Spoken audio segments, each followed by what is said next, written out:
Hi, ಹೇಗಿದ್ದೀರಾ? Welcome back to our Pashupatinath tarot channel.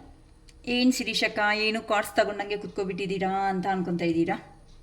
ಕುತ್ಕೋಬೇಕು ಅನಿಸ್ತು, ಅದಕ್ಕೆ ಕುತ್ಕೊಬಿಟ್ಟು ನಿಮ್ಮ ಹತ್ರ ಮಾತಾಡೋಣ ಅಂತ. ಎಲ್ಲ ಯೂಟ್ಯೂಬ್ ವ್ಯೂವರ್ಸ್ ಎಲ್ಲ ನನ್ನ ಫ್ಯಾಮ್ಲಿ ಪರ್ಸನ್ಸ್ ಆಗಿ ನಾನು ಟ್ರೀಟ್ ಮಾಡ್ತಾ ಇರ್ತೀನಿ. ಚೆನ್ನಾಗಿ ನಂಗೆ ಗೊತ್ತು ಅನ್ನೋ ರೇಂಜಲ್ಲೇ ನಾನು ಇರ್ತೀನಿ, ಅದಕ್ಕೋಸ್ಕರ. ಓಕೆನಾ?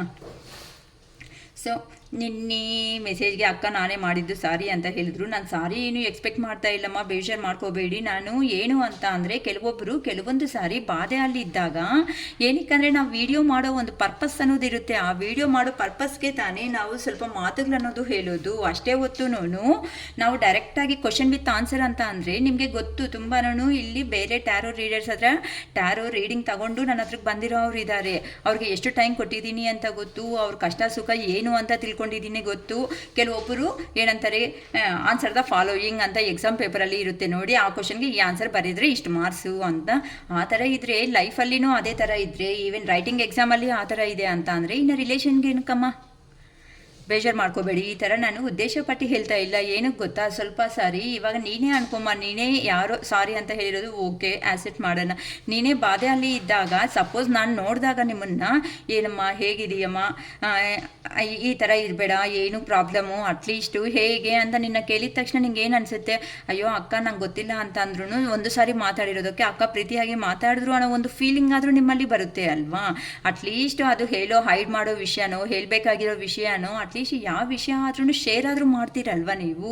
ಏನಕ್ಕೆ ಅಂತಂದರೆ, ಇಂಥ ವೀಡಿಯೋಸ್ ಆಲ್ಮೋಸ್ಟ್ ನೋಡೋರೆಲ್ಲನೂ ಏನೋ ಒಂದು ಪ್ರಾಬ್ಲಮ್ಸಲ್ಲಿ ಇರೋರೇ ಆಗಿರ್ತಾರೆ ಹೊತ್ತು ಮತ್ತು ಸುಮ್ಮನೆ ಟೈಮ್ ಪಾಸ್ಗೋಸ್ಕರ ನೋಡೋ ಅಂಥ ವೀಡಿಯೋಸ್ ಅಲ್ಲ. ಟ್ಯಾರೋಸ್ ಅಂತ ಅಂದರೆ ಕಂಪಲ್ಸರಿ ಅವ್ರಿಗೆ ಬೇಕಾಗಿರೋ ಅಂತಹ ಇದು ಸ್ಪಿರಿಚುವಲ್ ಆಗಿ ಹೋಗ್ತಾ ಇರೋ ಅಂಥ ಒಂದು ಪಾತ್, ಅಂದರೆ ದಾರಿ. ಈ ದಾರಿದಲ್ಲಿ ಹೋಗೋವಾಗ ನಮ್ಗೆ ಏನು ಅನಿಸುತ್ತೆ ಅಂತಂದರೆ, ಕೆಲವೊಬ್ಬರು ಏನಕ್ಕೆ ಬರ್ತಾರೋ ಗೊತ್ತಿರಲ್ಲ, ಏನಕ್ಕೆ ಹೋಗ್ತಾರೋ. ಏನಕ್ಕೆ ಅಂತ ಅಂದರೆ, ಇವಾಗ ಸಪೋಸ್ ಎಕ್ಸಾಂಪಲ್ ಇಂಜಿನಿಯರಿಂಗ್ ಆಗಲಿ, MBBS ಆಗಲಿ ನೀವು ಫಿನಿಶ್ ಮಾಡಬೇಕು ಅಂತ ಅಂದರೆ ಇಲ್ಲಿ ಏನಾಗುತ್ತೆ ಹೇಳಿ, ಈವೆನ್ನು LKG UKG even 10th standard, PUC, next degree, next something, ಈ ಥರ 1 by 1 ಅನ್ನೋ ಸ್ಟೆಪ್ ಏ ಥರ ಇರುತ್ತೋ ಲೈಫಲ್ಲಿ ಅಷ್ಟೇ. ಸ್ವಲ್ಪ ಪೇಷನ್ಸ್ ಆಗಿದ್ದರೆ ಮಾತ್ರನೇ ನಮ್ಮ ಲೈಫ್ನ ನಾವು ಕ್ಲಿಯರ್ ಆಗಿ ನೀಟಾಗಿ ಬೌಂಡ್ರಿ ಹಾಕ್ಕೊಂಡು ಹೋಗ್ತಾ ಇದ್ದರೆ ಹ್ಯಾಪಿನೆಸ್ ಅನ್ನೋದು ಸಿಗುತ್ತೆ. ತಾಳ್ಮೆ ಇಲ್ದಿರೋ ಮನುಷ್ಯ ಏನು ಮಾಡೋದಕ್ಕೆ ಆಗಲ್ಲ. ಓಕೆಮ್ಮ, ಇಲ್ಲಿ ನಾನು ಹೇಳಬೇಕಾಗಿರೋ ಅಂಥ ಟಾಪಿಕ್ ಏನು ಅಂತ ಅನ್ಕೊತಾ ಇದ್ದೀನಿ ಅಂದರೆ, ಕಾರ್ಡ್ಸ್ ಎನರ್ಜಿ ಇರುತ್ತೆ. ಇಲ್ಲಿ ರಿಲೇಷನ್ಶಿಪ್ಸು ತುಂಬ ಡಿಫ್ರೆಂಟ್ ಟೈಪ್ಸಲ್ಲಿ ಇರುತ್ತೆ. ಅದರಲ್ಲಿ ಸೋಲ್ಮೇಟ್ ಕನೆಕ್ಷನ್ಸ್ ಅಂತ ಇರುತ್ತೆ. ಇಲ್ಲ ಅಂತ ಅಂದರೆ ಕಾರ್ಮಿಕ್ ರಿಲೇಷನ್ಸಲ್ಲಿ ಇರ್ತಾರೆ. ಕೆಲವೊಬ್ಬರು ಟ್ವಿನ್ ಫ್ಲೇಮ್ಸಲ್ಲಿ ಇರ್ತಾರೆ. ಸೊ ಈ ಥರ ಡಿಫ್ರೆಂಟ್ ಟೈಪ್ಸ್ ಆಫ್ ರಿಲೇಷನ್ಶಿಪ್ಸಲ್ಲಿ ಒಬ್ಬೊಬ್ಬರು ಒಂದೊಂದು ಥರ ಪ್ರಾಬ್ಲಮ್ ಅನ್ನೋದನ್ನು ಫೇಸ್ ಮಾಡ್ಕೊತ ಮುಂದಕ್ಕೆ ಹೋಗ್ತಾ ಇರ್ತಾರೆ. ಕೆಲವೊಬ್ಬರು ಜಸ್ಟ್ ಫಾರ್ ಕೆರಿಯರ್ ಪರ್ಪಸ್ಸನ್ನು ಕೆಲವರು ಇರ್ತಾರೆ. ಈ ಥರ ಡಿಫ್ರೆಂಟಾಗಿ ಇರುತ್ತೆ. ಒಬ್ಬೊಬ್ರಿಗೆ ಒಂದೊಂದು ಸಿಚುವೇಶನು, ಒಂದೊಂದು ಪ್ರಾಬ್ಲಮ್ ಅನ್ನೋದು ಇರುತ್ತೆ ಅಲ್ವಾ? ಅದಕ್ಕೆ ಇದರಲ್ಲಿ ಇವತ್ತು ನಾನು ಡಿಸ್ಕಸ್ ಮಾಡಬೇಕು ಅನ್ಕೊತಾ ಇರೋ ಅಂಥ ಟಾಪಿಕ್ ಬಂದು ಟ್ವಿನ್ ಫ್ಲೇಮ್ ಎನರ್ಜೀಸ್ ಅಂತ ಅಂದರೆ ಹೇಗೆ, ಟ್ವಿನ್ ಫ್ಲೇಮ್ ರಿಲೇಷನ್ಶಿಪ್ ಅಂದರೆ ಹೇಗಿರುತ್ತೆ ಅನ್ನೋ ಒಂದು ಚಿಕ್ಕ ಟಾಪಿಕ್ ಬಗ್ಗೆ ಎಕ್ಸ್ಪ್ಲೇನ್ ಮಾಡೋಣ ಅಂತ ಅನ್ಕೊತಾ ಇದ್ದೀನಿ. ಈ ಟ್ವಿನ್ ಫ್ಲೇಮ್ ರಿಲೇಷನ್ಶಿಪ್ ಅಂತ ಅಂದರೆ ಏನು ಅಂತ ಅಂದರೆ, ಇಲ್ಲಿ ಕ್ಯಾಸ್ಟ್, ರಿಲಿಜಿಯನ್, ಇಲ್ಲ ಏಜಲ್ಲಿ ದೊಡ್ಡವರ ಚಿಕ್ಕವರ ಅನ್ನೋ ಫೀಲಿಂಗ್ಸ್ ಆಗಲಿ, ಇಲ್ಲ ರಿಚ್ಚಾ ಪೂರ ಅನ್ನೋದಾಗಲಿ, ಎಜುಕೇಟೆಡಾ ಅನ್ಎಜುಕೇಟೆಡಾ, ಇಂಥ ಏನು ಎಂತಾದ್ರೂ ಗೊತ್ತಾಗಲ್ಲ. ಜಸ್ಟ್ ಲವ್ ಇಸ್ ಬ್ಲೈಂಡ್ ಅಂತಾರಲ್ವ, ಆ ಥರ ಇರುತ್ತೆ ಇಲ್ಲೆಲ್ಲನೂ. ಸೊ ಈ ಕಾರ್ಮಿಕ್ ರಿಲೇಷನ್ಶಿಪ್ಪು ಹೋಗಿರೋ ಜನ್ಮದಿಂದ ಬರ್ತಾ ಇರುವಂತಹ ರಿಲೇಷನ್ಶಿಪ್ಪು. ಅದು ಹೇಗಿರುತ್ತೆ ಅಂತಂದರೆ, ಹೋಗಿರೋ ಜನ್ಮದಲ್ಲಿ ಸಪೋಸು ನಿಮಗೆ ಆಗಬೇಕಾಗಿರೋ ಅಂತಹ ಫುಲ್ಫಿಲ್ಮೆಂಟ್ ಅನ್ನೋದು ಏನು, ಅದು ರಿವೆಂಜ್ ಆಗ್ಬೋದು, ಇಲ್ಲ ಲವ್ ಆ್ಯಂಡ್ ಅಫೆಕ್ಷನ್ಸ್ ಅನ್ನೋದು ಆಗ್ಬೋದು. ಎಂಥದಾದ್ರೂ ಆ ಪೇಯ್ನ್ ಆಗಲಿ, ಇಲ್ಲ ಅಂತಂದರೆ ಆ ಲವ್ ಆಗಲಿ, ಏನಾದರೂ ಸಿಗದೇ ಇರೋ ಅಂಥದ್ದು ಈ ಜನ್ಮದಲ್ಲಿ ಫುಲ್ಫಿಲ್ ಮಾಡ್ಕೊಳೋದಕ್ಕೆ ಬರ್ತಾ ಇರುತ್ತೆ. ಅದು ಕೆಲವೊಬ್ಬರ ಲೈಫಲ್ಲಿ ಲೈಫ್ ಲಾಂಗ್ ಅನ್ನೋದು ಕಂಟಿನ್ಯೂ ಆಗ್ತಾ ಹೋಗುತ್ತೆ. ಅಂದರೆ ಅಪ್ ಟು ಲಾಸ್ಟ್ ಬ್ರೀತ್ವರೆಗೂ ಹೋಗ್ತಾರೆ. ಕೆಲವೊಬ್ಬರ ಲೈಫಲ್ಲಿ ಕೆಲವೊಂದು ವರ್ಷ ಮಾತ್ರನೇ ಇದ್ದು ಎಂಡ್ ಆಗುತ್ತೆ. ಕೆಲವೊಬ್ಬರ ಜೀವನದಲ್ಲಿ ಒಂದು ಸಾರಿ ಬರ್ತಾರೆ, ಇಲ್ಲ 1 hour ಅಂತ ಇರ್ಬೋದು. ಈ ಥರ ಡಿಫ್ರೆಂಟ್ ವೇಸಲ್ಲಿ ಆ ರಿಲೇಷನ್ಶಿಪ್ ಅಂತ ಕಂಟಿನ್ಯೂ ಆಗ್ತಾ ಹೋಗ್ತಾ ಇರುತ್ತೆ. ಆದರೆ ಮತ್ತೆ ಏನಕ್ಕಕ್ಕ ಆ ಪೇಯ್ನ್ ಅನ್ನೋದು ತಡೆಯೋದಕ್ಕೆ ಆಗ್ತಾ ಇಲ್ಲ ನಮಗೆ? ಆ ಪರ್ಸನ್ ಬಂದಾಗ ಎಷ್ಟು ಕ್ಲೋಸ್ ಅನಿಸ್ತು, ಆ ಪರ್ಸನ್ ಹತ್ರ ಇದ್ದರೆ ಎಷ್ಟು ಹ್ಯಾಪಿನೆಸ್ ಅಂತ ನಾವು ಫೀಲ್ ಆಗ್ತೀವೋ, ಬಟ್ ಆ ಪರ್ಸನ್ ಹೋಗೋವಾಗ ಅದೇ ಪೇಯ್ನೇ ಅನ್ನೋದು ಆಗುತ್ತೆ ಅಲ್ವಾ? ಯಾಕೆ ಈ ಥರ ಅಂತಂದರೆ, ಜಸ್ಟ್ ನೋಡಿಮ್ಮ, ಇಲ್ಲಿ ಫಾರ್ ಎಕ್ಸಾಂಪಲ್ ನಾನು ಹೇಳ್ತಾ ಇದ್ದೀನಿ, ಇಲ್ಲಿ ಹಸ್ಬೆಂಡ್ ವೈಫ್ಗೆ ಅಂದರೆ ಒಂದು ಮೇಲ್ ಆ್ಯಂಡ್ ಫೀಮೇಲ್ಗೆ ಮ್ಯಾರೇಜ್ ಮಾಡಿರ್ತಾರೆ. ಓಕೆನಾ. ಇಲ್ಲಿ ಮ್ಯಾರೇಜ್ ಮಾಡಿಕೊಂಡು ಅವರು ಫ್ಯಾಮ್ಲಿದಲ್ಲಿ ಹೋಗ್ತಾ ಇರ್ತಾರೆ ಮುಂದಕ್ಕೆ ಹ್ಯಾಪಿಯಾಗಿ. ಅವರು ಮೇಲ್ ಲೈಫ್ ಆದರೂ ಬರ್ಬೋದು, ಇಲ್ಲ ಫೀಮೇಲ್ ಲೈಫಲ್ಲಾದ್ರೂ ಒಂದು ಪರ್ಸನ್ನ ಅವರು ಎಂಟ್ರಿ ಆಗ್ತಾರೆ. ಆ ಪರ್ಸನ್ನಿಂದ ಬರುತ್ತೆ ನೋಡಿ ಪ್ರಾಬ್ಲಮ್ಸ್ ಅನ್ನೋದು, ಒಂದಕ್ಕೊಂದು ಅದು ತುಂಬ ಜಾಸ್ತಿ ಅನ್ನೋದು ಹೋಗ್ತಾ ಇರುತ್ತೆ. ಆ ಪ್ರಾಬ್ಲಮ್ಸ್ ಅನ್ನೋದು ಹೇಗಾಗುತ್ತೆ ಅಂತಂದರೆ ಫೈನಲ್ ಆಗಿ ಆ ಫ್ಯಾಮಿಲಿ ಅನ್ನೋದೇ ಸಪರೇಷನ್ ಅನ್ನೋ ಅಷ್ಟು ಸ್ಟೇಜ್ಗೆ ತಂದಿಡುತ್ತೆ. ಏನಕ್ಕಕ್ಕ ಈ ಥರ ಅಂತ ಅಂದರೆ, ಯಾರಿಗೋ ತಿಂದು ಹೆಚ್ಚಾಗಿ ಯಾರು ಮಾಡ್ಕೊಳಲ್ಲಮ್ಮ. ಕೆಲವೊಬ್ಬರು ಪಾಪ ಗೊತ್ತಿರುತ್ತೆ ಜೀವನದಲ್ಲಿ, ಅಯ್ಯೋ ನಾನು ಮಾಡೋದು ತಪ್ಪು, ನಾನು ಹೋಗ್ತಾ ಇರೋ ದಾರಿ ತಪ್ಪು, ಸೊ ನನ್ನ ದಾರಿನ ನಾನು ಸರಿ ಮಾಡ್ಕೋಬೇಕು ಅಂತ ಕೆಲವೊಬ್ಬರು ಅವರು ತುಂಬ ಫೀಲ್ ಅನ್ನೋದು ಆಗ್ತಾ ಇರ್ತಾರೆ. ಆದರೆ ಆ ರಿಲೇಷನ್ಶಿಪ್ನಿಂದ ಆಚೆಗೆ ಏ ಥರ ಬರಬೇಕು ಅಂತ ಗೊತ್ತಾಗಲ್ಲ. ಯಾಕೆ ಗೊತ್ತಾ, ಇದನ್ನು ಆಗೋದು. ಸರಿ ಬರೋಣ ಅಂತ ಅನ್ಕೊಂಡ್ರೆ ಇವಾಗ ಬರ್ತಾ ಇರೋ ಟೆಕ್ನಾಲಜಿ ಓವರ್ ಟೆಕ್ನಾಲಜಿ ಆಗಿಬಿಡ್ತಾ ಇದೆ. ಸೊ ಯಾರ ಹತ್ರ ಏನು ಮಾತಾಡಿದ್ರು ಸಮೇತ ಚಿಕ್ಕ ಕ್ಯಾಮ್ರಾಯಿಂದನೇ ಎಲ್ಲ ನೋಟ್ ಡೌನ್ ಮಾಡ್ಕೊಳೋ ಸ್ಟೇಜಿಗೆ ಬಂದಿದ್ದಾರೆ. ಇಲ್ದಿರೋವನು ಸಮೇತ ತಲೆ ಸುತ್ಕೊಂಡು ಬಂದು ಮತ್ತೆ ನಮ್ಮ ತಲೆಗೆ ಸುತ್ಕೊಳೋ ಥರ ಆಗೋಗ್ತಾ ಇದೆ. ಅದಕ್ಕೆ ಮಾತಾಡೋವಾಗ ಆಗಲಿ, ಏನಾದರೂ ಕೆಲಸ ಮಾಡೋದು ಆಗಲಿ, ಇಲ್ಲ ನಾವು ಒಬ್ರಿಗೆ ಮೆಸೇಜ್ ಅನ್ನೋದು ಕಳಿಸೋವಾಗಲಿ ನಮ್ಮ ಕೇರ್ಫುಲ್ ಅನ್ನೋದು ಖಂಡಿತ ನಮ್ಮ ಲೈಫಲ್ಲಿ ಬೇಕಾಗ್ತಾ ಇರುತ್ತೆ ಅಂತ ಹೇಳ್ತಾ ಇರ್ತೀವಿ. ಆದರೂ ತಪ್ಪಿಸ್ಕೊಳಕ್ಕಾಗಲ್ಲ. ಏನಕ್ಕೆ ಅಂತ ಅಂದರೆ ಇದು ಕರ್ಮ. ಲಾಸ್ಟ್ ಹೋಗಿರೋ ಜನ್ಮದಲ್ಲಿ ಆ ಪರ್ಸನ್ಗೆ ನೀವು ಏ ಥರ ಮಾಡಿರ್ತೀರೋ ಅದೇ ಥರನೇ ಆ ಪರ್ಸನ್ ಅನ್ನೋದು ಟ್ರೀಟ್ ಮಾಡ್ತಾ ಇರ್ತಾರೆ ಈ ಜನ್ಮದಲ್ಲಿ. ಅಂದರೆ ಇದರಿಂದ ಹೇಗಿರುತ್ತೆ ಅಂತ ಅಂದರೆ, ಸೊಸೈಟಿದಲ್ಲಿ ಆ ರಿಲೇಷನ್ಶಿಪ್ ಬಗ್ಗೆ ಹೇಳಬೇಕು ಅಂದರೆ ಆಗಲ್ಲ. ಹೋಗ್ಲಿ ಬಿಟ್ಕೋಬೇಕು ಅಂದ್ಕೊಂಡ್ರೂ ಆಗಲ್ಲ. ಏನಕ್ಕಂದರೆ ಬಿಟ್ಕೊಂಡ್ರೆ ಟಾರ್ಚರು, ಬಿಟ್ಕೋಬೇಕು ಅಂತಂದರೆ ಮನಸ್ಸೇ ಬರಲ್ಲ. ಹೋಗ್ಲಿ ಆ ಟಾರ್ಚರ್ನ ಫೇಸ್ ಮಾಡೋಣ ಅಂತ ಅಂದ್ಕೊಂಡ್ರೆ ಕಮಿಟ್ಮೆಂಟು, ಕ್ಲಾರಿಟಿ ಇಂಥವನ್ನೂ ಕೆಲವೊಬ್ರು ಲೈಫಲ್ಲಿ ಅನ್ನೋದು ಬರ್ತಾ ಇರುತ್ತೆ. ಸೊ ಈ ಕಾರಣಗಳಿಂದ ಏನಾಗ್ತಾ ಇರುತ್ತೆ ಅಂತ ಅಂದರೆ ಅದು ಒಂದು ಟಾರ್ಚರ್ ಆಗುತ್ತೆ. ಅಂದರೆ ಸ್ಟಾರ್ಟಿಂಗಲ್ಲಿ ತೋರಿಸಿರೋ ಅಂಥ ಪ್ರೀತಿ ಆಗಲಿ, ನೀನೇ ಇಲ್ಲ ಅಂತ ಅಂದರೆ ಜೀವನ ಇಲ್ಲ ಅಂತ ಹೇಳಿರೋ ಅಂಥ ಮಾತುಗಳು ಆಗಲಿ, ಅವು ಹೇಗಾಗ್ತಾ ಹೋಗ್ತಾ ಇರುತ್ತೆ ಅಂತ ಅಂದರೆ ಅದು ತುಂಬ ಇಷ್ಟ ಅನ್ನೋದು ಆಗಿಬಿಟ್ಟು ಫೈನಲ್ ಆಗಿ ಆ ಪರ್ಸನ್ ಅನ್ನೋದು ಇಲ್ಲಿ ಲೈಫಲ್ಲಿ ಇಲ್ವೇನೋ, ಆ ಪರ್ಸನ್ ಇಲ್ಲ ಅಂತ ಅಂದರೆ ನಮ್ಮ ಲೈಫೇ ಇರಲ್ವೇನೋ ಅಂತ ಕಂಪಲ್ಸರಿ ಬಾಂಡಿಂಗ್ ಅನ್ನೋದು ಬರುತ್ತೆ. ಇದರಲ್ಲಿ ಈ ರಿಲೇಷನ್ಶಿಪ್ಪಲ್ಲಿ ಏನಾಗುತ್ತೆ ಅಂದರೆ ಒಬ್ಬರು ಪ್ರಾಕ್ಟಿಕಲ್ ಆಗಿರ್ತಾರೆ, ಒಬ್ಬರು ಎಮೋಷನಲ್ ಆಗಿರ್ತಾರೆ. ಒಂದು ಪ್ರಾಕ್ಟಿಕಲ್ ಪರ್ಸನ್ನಿಂದ ಈ ಎಮೋಷನ್ ಪರ್ಸನ್ ಏನಾಗ್ತಾನೆ ಅಂತ ಅಂದರೆ ಇಂಟರ್ಚೇಂಜ್ ಆಗಿಬಿಡ್ತಾನೆ. ಅಂತ ಅಂದರೆ ಎಮೋಷ್ನಲ್ ಪರ್ಸನ್ ಪ್ರಾಕ್ಟಿಕಲ್ಗೆ ಬರ್ತಾನೆ. ಏನಕ್ಕೆ ಅಂತ ಅಂದರೆ ಈವನ್ ಕೆಲವೊಬ್ಬರು ಲೈಫಲ್ಲಂತೂ ಒಂದು ಚಿಕ್ಕ ಚಾಕ್ಲೇಟ್ ಸಮೇತ ಕೊಡಿಸಿರಲ್ಲಮ್ಮ, ಅಂಥ ಮಹಾನುಭಾವರು ಅಂಥ ಅವ್ರೂ ಇದ್ದಾರೆ.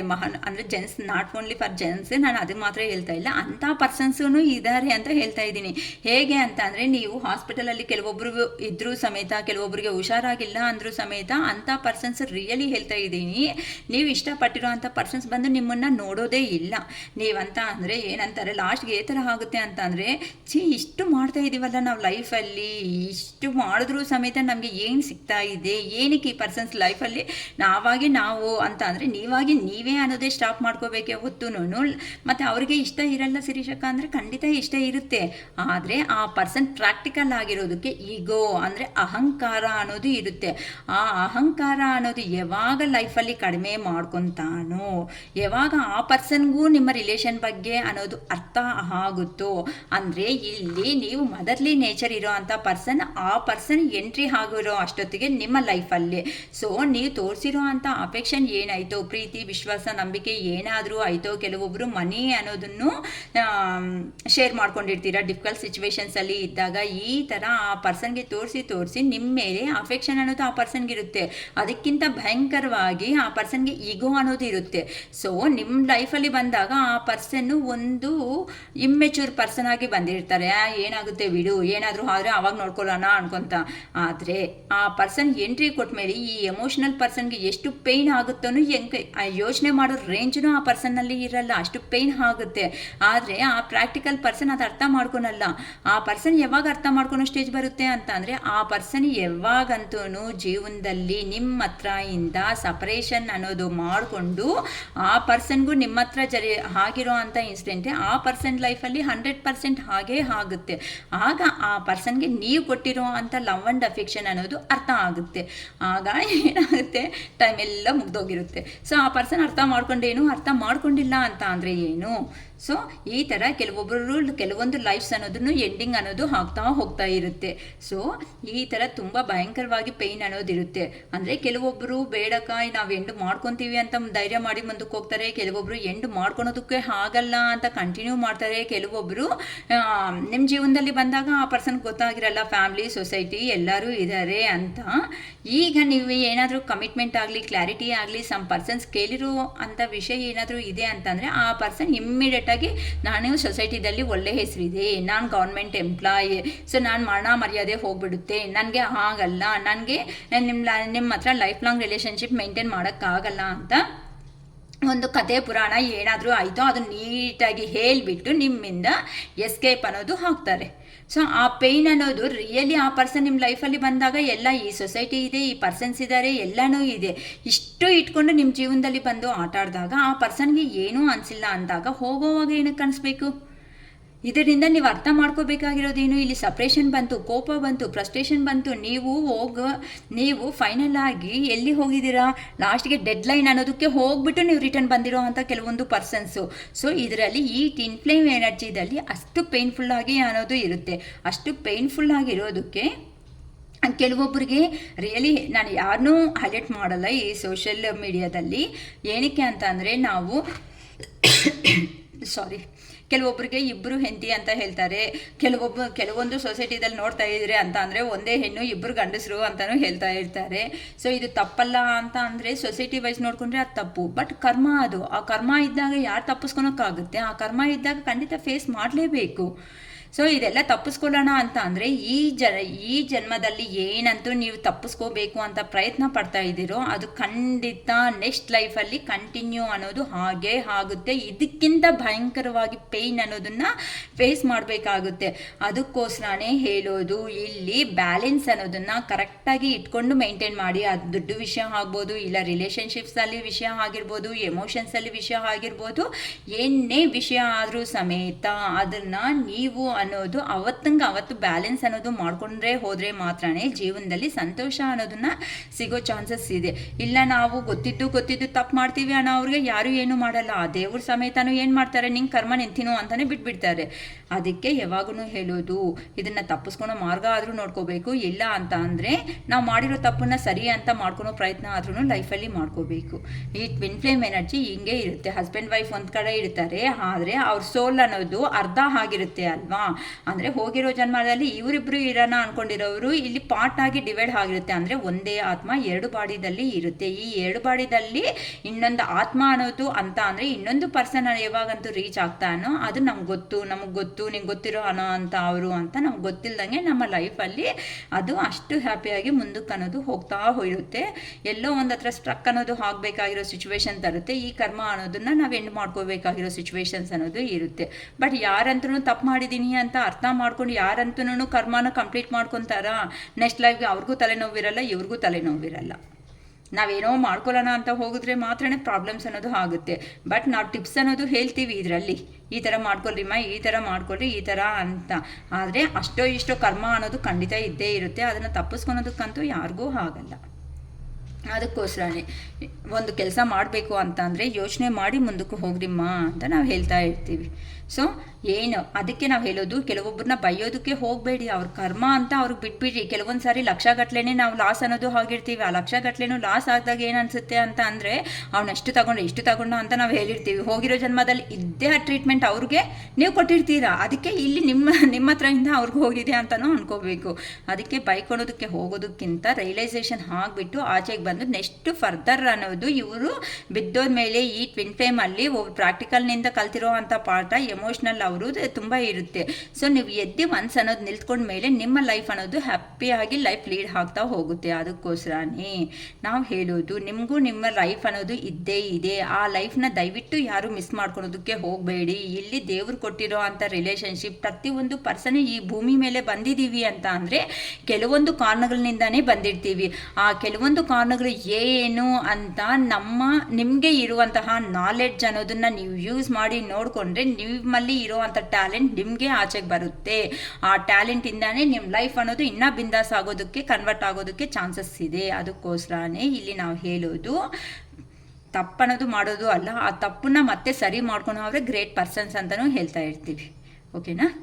ಇದು ಜಸ್ಟ್ ಅರ್ಥ ಮಾಡಿಕೊಂಡ್ರೆ ಸ್ವಲ್ಪ ರಿಲ್ಯಾಕ್ಸ್ ಆಗ್ತೀರಾ ಅಂತ. ಅಂದರೆ ಈ ವಿಡಿಯೋ ಏನಕ್ಕೋ ಮಾಡಬೇಕು ಅಂತ ಅನಿಸ್ತು, ತುಂಬ ಜನ ಫೀಲ್ ಆಗ್ತಾ ಇರೋದು ನೋಡಿ. ಓಕೆನಾ? It is all for today. Bye.